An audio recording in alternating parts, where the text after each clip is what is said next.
I couldn't bear the thought of being stuck with a pregnant woman, making me raise the child alone. His eyes showed disgust, but a big smile spread across his face, knowing this day would come. Even though I had seen it coming, I quickly went to my room, returned with some papers, and handed them to Adam. His face twisted in shock. "What the hell? What's this all of a sudden?" he yelled. "Well, it was your idea. Now, sign it quickly. I'll submit it tomorrow," I said firmly. His face turned red with anger as my words hit him hard. "Watch closely," I declared. "I'll make you regret how you've treated and looked down on me all this time. My name is Rachel. I'm a 31-year-old housewife. Until 5 years ago, I worked for a big mobile company. I met Adam Johnson, my boss, when I was 26. We quickly fell in love and got married. Adam, who was 5 years older than me, was very reliable, especially when teaching me the job as a newcomer who didn't know much. I was very grateful for Adam's clear instructions. We became friends and often went out to dinner. When he asked me out, I was thrilled, especially since I had never dated anyone before. It's embarrassing to admit, but as a cartoon enthusiast, I was always more interested in 2D characters than real men. However, seeing my high school and college classmates getting married, I started to feel the pressure. When I fell in love with Adam, I secretly promised myself that he would be my first and last love. So when we started dating and got married a year later, I was overjoyed. I was extremely happy. Adam was good-looking and popular among our female coworkers. I was proud to be his wife, and many congratulated us, saying things like, "Congratulations," or "I'm jealous, but I wish you happiness." I was filled with joy and couldn't imagine what was coming next. "You're quitting your job," Adam said. "You're married to me now, so you quit your job, right?"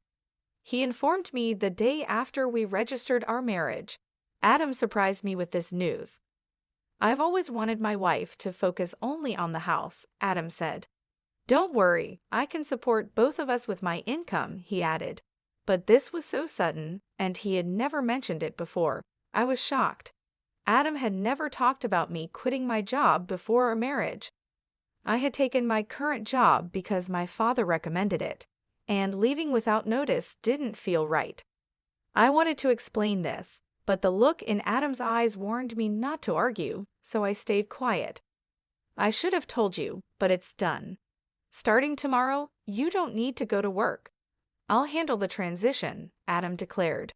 The news about starting tomorrow was so abrupt it made me feel dizzy, but Adam's words were firm. Since he had been my boss, I felt I couldn't oppose him.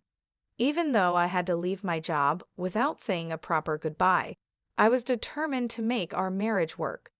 Adam had entrusted me with taking care of the house, and I wanted to meet his expectations. I worked hard at household chores, preparing meals, and focusing on Adam's favorites. Although Adam ate without saying anything about the taste, I longed for a word of appreciation. After quitting my job, I felt like no one recognized me anymore. One day, Adam asked, "Is my jacket clean? I have an important meeting tomorrow." "Yes, of course," I replied, seeing his domineering side with old-fashioned views. I reminded myself how lucky I was to have married him and tried to meet his expectations. With no personal income, I had to rely on Adam for everything. Our relationship often felt more like that of an employer and housemaid than a husband and wife. Our married life was generally smooth until one day when I fell ill and couldn't get out of bed. I felt very tired and weak, thinking I would catch up on housework the next day. Adam entered the bedroom and angrily asked, "What are you doing? Get up and make some food," as he kicked the blanket off me. "I'm sorry, I'm feeling unwell. Can you manage something for yourself today?" I explained, hoping for understanding. Instead of nodding or comforting me, Adam frowned and said, "You don't work, yet you're lying down just because you feel a bit sick.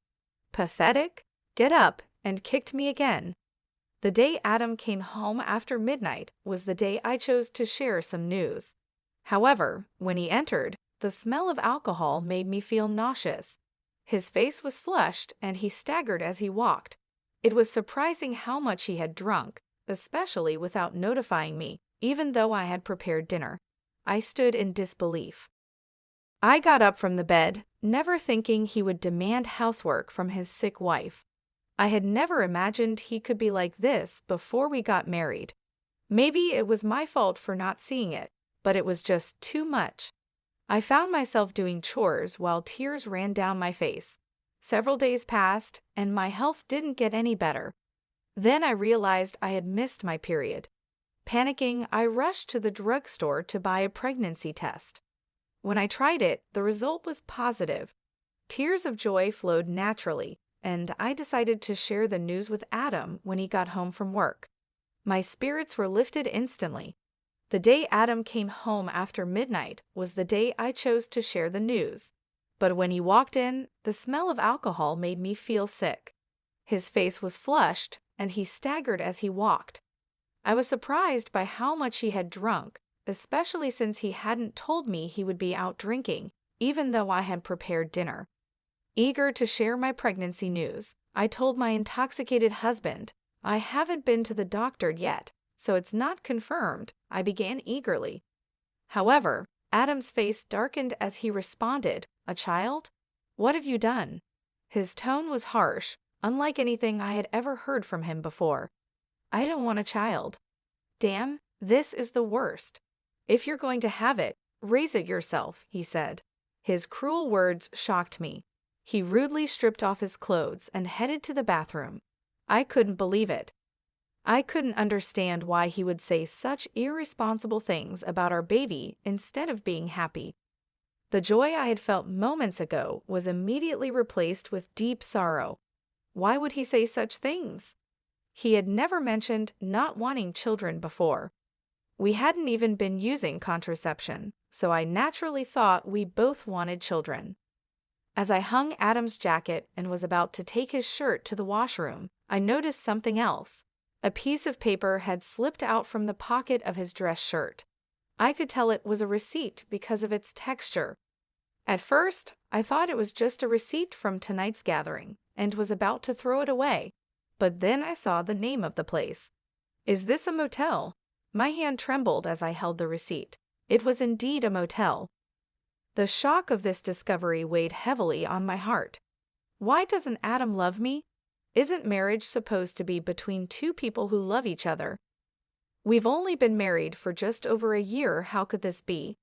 I have been lost in imaginary romances for years, never really experiencing a true relationship. I couldn't accept this harsh reality right away, but the idea of Adam cheating started to make sense, and everything began to fall into place. Had Adam been using me from the start of our marriage? Was he truly in love with the person he was cheating with while I was just a convenient housekeeper? These doubts swirled in my mind. Was that why he reacted so harshly when he found out I was pregnant? As I struggled with these thoughts, nausea set in, and I became convinced something was wrong. Yes, there was no doubt now maybe the reason he made me quit my job was because his mistress worked there. Everything started to make sense, as if he had married me for stability, not love. The line between reality and my imagination became blurry, but I couldn't deny the cruel words he had said after learning about my pregnancy. That day, I decided to gather evidence of Adam's cheating. From then on, his cold behavior toward me was undeniable. It was as if he couldn't forgive me for getting pregnant.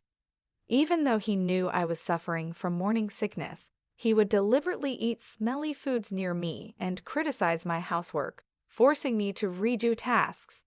My pregnant body had to endure a lot, and my heart felt heavy. Despite this, I continued to investigate his affair. Adam never let go of his cell phone, even taking it with him to the bathroom, making it impossible for me to sneak a look. When I secretly checked Adam's room, it was always neat and tidy, with nothing incriminating in sight. He was meticulous at work, and his desk was always in perfect order. I realized it would be challenging to catch him off guard directly. I often checked Adam's pockets for evidence like receipts, but my investigation was difficult. I thought about hiring a detective, but didn't have the money. While I was deep in thought, I received an unexpected phone call from my father. "Hello, it's me, your dad. How are you?" he asked. Surprised by his call, given his busy schedule, I replied, "Dad, what's going on? Aren't you busy with work?" "My employees have been doing well, so I'm not that busy," he explained. My father, the CEO of a company in Italy, was always a workaholic. I didn't have many childhood memories of playing with him, but I respected his dedication to his job. His unexpected call left me curious about the reason. "So what's happening?" I asked. My father then revealed a shocking truth. "Is that really true?" I asked in disbelief. "Yes, he's not the type to lie." "I want you to believe me," my father reassured me. Initially in shock and unable to respond, I felt a mix of anger and frustration as the pieces of the puzzle came together. "Thank you, Dad. I'll do my best," I replied. I thanked him before hanging up the phone. My investigation was finally paying off, but the new information also made me feel angry and frustrated. The tension between Adam and me continued to grow, and even though I was pregnant, Adam remained distant. Every time he acted this way, I felt a deep hatred towards him. Months passed, and our relationship stayed strained. Eventually, something happened that changed everything. At 9 months pregnant, I was always careful around Adam, living in constant fear. I tried to avoid him, leading a quiet and stifled life. One day, I cooked dinner as usual. When Adam came home, we sat at the dining table. As I quietly ate, Adam suddenly slammed his fork down. "What is this? It's tasteless," he exclaimed, throwing the food I had prepared onto the floor. I was shocked by his outburst and tried to understand what had just happened. The anger at seeing the meal I had cooked discarded right in front of me started to build up inside. "I've noticed you've been complaining about the taste of the meals recently," I said. Adam criticized my cooking, saying it was bland. Since becoming pregnant, I had been using less seasoning to make healthier meals. This was only temporary until the baby was born. If he found the food plain, he could have added some salt himself. Why did he have to throw it on the floor? I was about to argue when Adam sneered and said hurtful words. "I don't want a woman with a belly like a monster." "You'll have to raise the kid by yourself," he said, looking at my swollen belly with a nasty smile. I had always feared this day might come, even though I hoped for a different outcome. Quickly, I went to my room, grabbed a document, and returned to Adam. "Fine, here are the divorce papers," I said, pushing the papers in front of him. Adam's face twisted in shock. "What the hell? What's this all of a sudden?" he stammered. "Well, it was your idea. Now sign it quickly." "I'll submit it tomorrow," I responded. The truth was, I had been thinking about divorce ever since I began suspecting Adam of cheating. However, with a child on the way, I wasn't sure if I could support myself. But now I had a different plan in mind. My determination seemed to provoke Adam. His face turned red with anger. "Just watch. I'll make you regret every moment you lived down on me and tried to control me. Do you think you can survive without me? You have a baby to care for, and you'll regret this," he threatened. But my resolve was firm. I wasn't going to back down. "I'll be fine. Don't worry about me," I assured Adam. Maybe irritated by my confidence, he snatched the divorce papers and started filling in the blanks. "Here you go. If this is what you wanted, it's yours," he said. "Thank you," I responded. Adam probably didn't believe I would actually submit the divorce papers, as he handed them over without any fuss. The next day, I submitted the divorce papers and left the house. I knew he would be surprised when he came home from work and found out. After that, I moved to my parents' home, mostly because my father had returned to Australia from Italy and suggested that I stay with them. It was the right decision at the time. I was tired of my life with Adam and deeply thankful to my father. On the day I left our home, Adam called me 5 times, but I ignored all his calls. Eventually, he stopped calling, which made it clear that I didn't mean much to him. He was probably happy with his mistress and might even remarry soon. I decided to move on from Adam. 7 months passed, and I had my baby, who was born safely. I was now living happily with my parents and my baby. While I was enjoying this peaceful life with my family, Adam called again. I ignored his calls at first, but after several persistent attempts, I finally answered. "Hello, what do you want now?" I asked, wary of his tone. "Hey, what's going on? Why were you on that show? And since when were you the daughter of a CEO with millions of dollars? I never knew that." Adam's voice was full of surprise and anger. It turned out that Adam had seen a TV show that aired after I returned to my family home. I had been featured on the show because of my father's role as the CEO of a well-known global tech company. The show highlighted the lavish lifestyle of the CEO's family, and during the interview, they mentioned our family's wealth, estimating it at around $40 million. I never expected Adam to see that show, but the power of television is incredible. Oh, by the way, I didn't tell you that I have an asset of $50 million due to an early inheritance. That's why I was able to divorce you, I said. Yes, my father had informed me about the inheritance, which gave me the confidence to live comfortably even after divorcing you. Upon hearing this, Adam's reaction was immediate, and he was furious. What? That's not fair. Why didn't you tell me about this before? Half of it is mine, right? Give me the money now, he demanded. I calmly replied, just as I thought, after seeing the show, all you could think about was getting money from me. Gifts from parents aren't included in property division. Are you forgetting your own mistakes? Adam seemed confused and asked, "What are you talking about?" I continued, "I'm tired of your anger, Adam. You called me, so you should know you can't blame me for what you did. You cheated, didn't you? With your new wife, who's a junior from your company. You started dating her even before our marriage." Adam was clearly shocked by the information I had from my father. I finally had the upper hand. "Did you think I wouldn't find out? My father has many contacts in your company, and one of them told me about your affair. I've never mentioned it, but I will be demanding child support."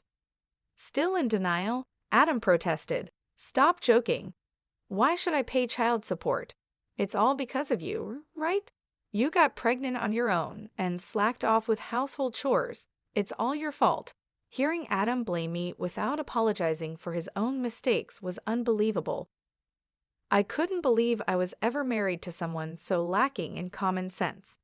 I knew then that leaving him was the right decision.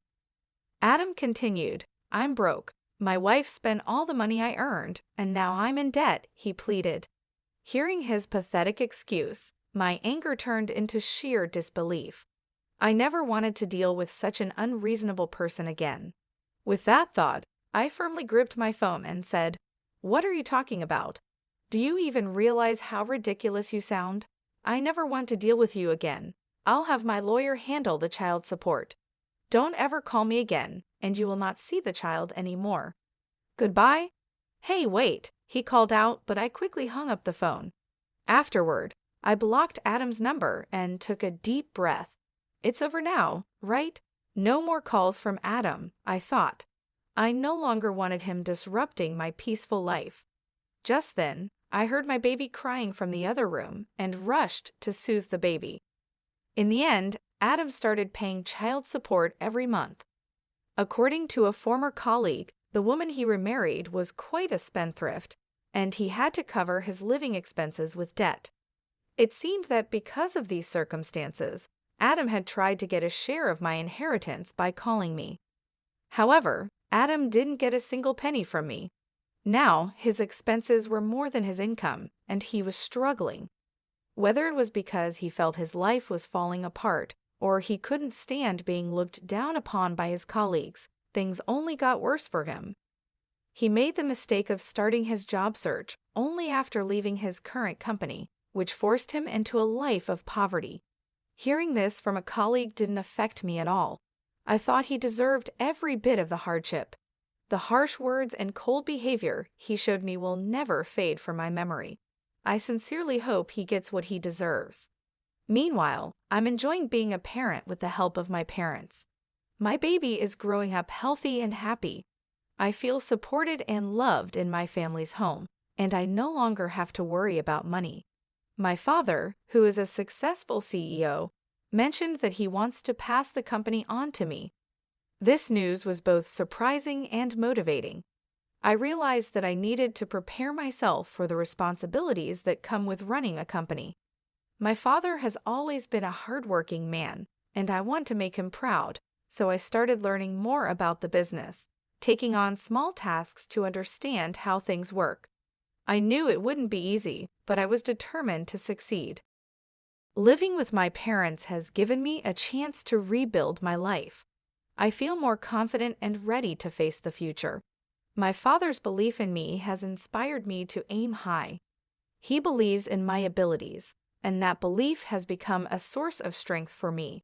Every day, I work on balancing my role as a mother with my preparations to take over the company. It's challenging, but I find joy in every moment. My baby's laughter and my parents' support keep me going. I am grateful for this second chance at life, away from the toxic relationship with Adam. I often reflect on my past with Adam. His betrayal and cruelty hurt deeply, but they also taught me valuable lessons about strength and self-worth. I have grown from that experience and come out stronger. Now I am focused on building a bright future for myself and my child. The pain of the past is slowly fading, replaced by the hope and excitement of what lies ahead.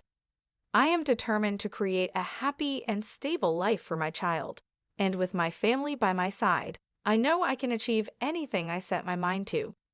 Looking back, I see that leaving Adam was the best decision I ever made. It allowed me to find myself again and to discover my true potential. I am no longer the scared, uncertain person I once was. I am a strong, capable woman, ready to take on the world. I hope Adam understands the consequences of his actions. As for me, I will keep moving forward, taking advantage of every opportunity that comes my way and making the most of each day. I am ready for whatever the future brings, confident that I